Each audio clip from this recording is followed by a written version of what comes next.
ఐరా, నీకొక కథ చెప్పనా? అనగనగా ఒక నిర్మలమైన సరస్సు ఉండేది.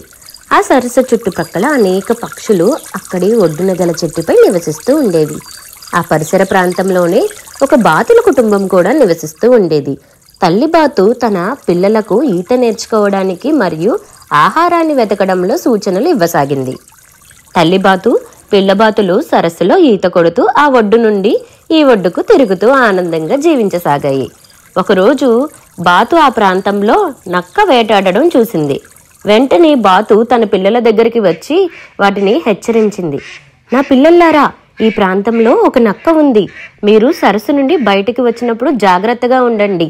ఆ నక్క మీకు హాని కలిగించవచ్చు. ఆ మాటలకు పిల్లలు సరే అమ్మా అంటూ ముక్తకంఠంతో బదులిచ్చాయి. ఆ క్షణం నుండి తల్లిబాతు ఆ నక్క నుండి తన పిల్లలను కాపాడుకోవడానికి అప్రమత్తంగా ఉండసాగింది. మరుసటి రోజు తల్లిబాతు బయటకు వెళ్లి చూడగా నక్క తన పిల్లలకు అతి దగ్గరలో దాక్కుని ఉండడం గమనించింది. బాతు తన పిల్లలను హెచ్చరిస్తూ చాలా బిగ్గరగా, పిల్లలారా, తొందరగా నీటిలోనికి వెళ్ళిపోండి, నక్క మీకు దగ్గరలోనే దాక్కుని ఉంది అరుస్తూ నక్క ఉన్న వైపుకు పరుగు చేసింది. నక్క తన వైపుకే వస్తున్న బాతును చూసి తనకు మంచి ఆహారం దొరకబోతుందని సంబరపడిపోయింది.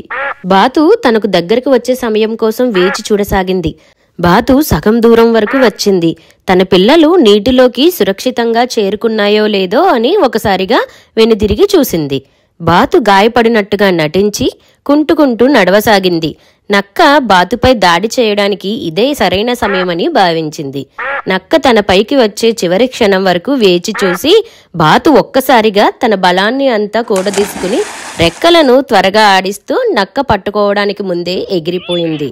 ప్రస్తుతం బాతు మరియు దాని పిల్లలు సరస్సులో ఈత కొడుతూ సురక్షితంగా హాయిగా ఉన్నాయి. నక్క మాత్రం ఆహారం కోసం వేరే ప్రాంతానికి వెళ్ళిపోయింది. నీతి: తల్లి ప్రేమకు సాటి మరొకటి లేదు. సబ్స్క్రైబ్ టు అమ్మ పాఠశాల.